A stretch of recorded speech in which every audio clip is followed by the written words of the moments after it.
Today, I want to talk about holding big intentions, going beyond even your goals that you've set, all while surrendering the outcomes. But how many of you who have set goals have also experienced this? You start out, you set like a big goal.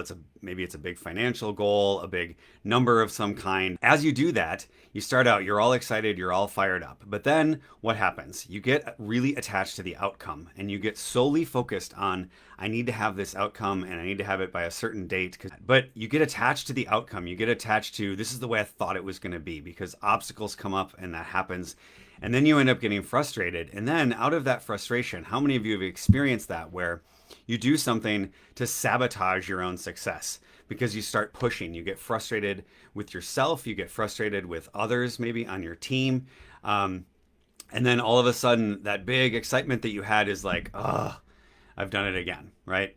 So, probably all of us have experienced that, and it's pretty much human nature as leaders that we're going to do that. So, what's missing when that happens?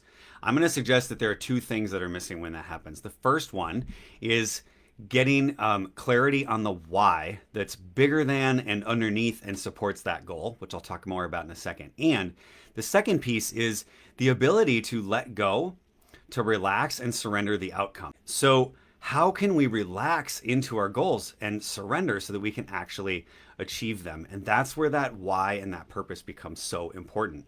The why underneath the goal, but not to push through and self sabotage. That's the goal. So, what I talk about this process is I call it centering for wisdom.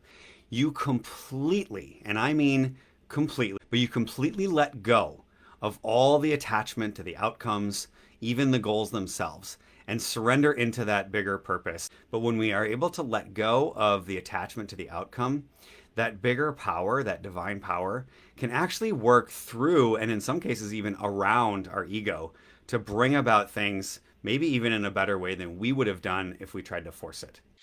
All right, if you want to learn more about centering for wisdom, see more videos and great content like this, plus interact with an amazing group of leaders who've got big hearts with big goals and big intentions loosely held, then I want you to click on that link right now, 2 clicks through, and submit your request to join the group. It's absolutely worth your time.